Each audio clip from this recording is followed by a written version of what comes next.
இன்றைக்கி நம்ம எங்கே ஃபங்க்ஷன் பண்ண போகிறோன்னா மேலப்பாளையத்தில் இருக்கக்கூடிய கணேஷ் மகால் நைட் ஃபங்க்ஷன் பண்ணுறோம்.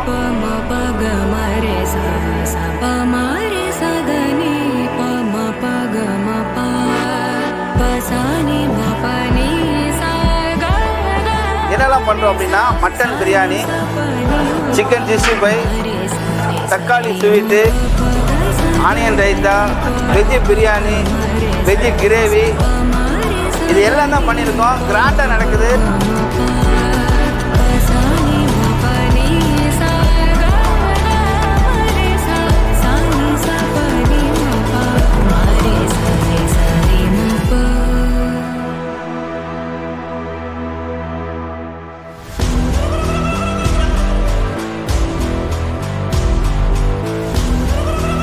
மேலும் இது போல் வீடியோக்கு நம்ம சேனலை லைக் பண்ணுங்கள், கமெண்ட் பண்ணுங்கள், ஃபாலோ பண்ணுங்கள், சப்ஸ்கிரைப் பண்ணுங்கள்.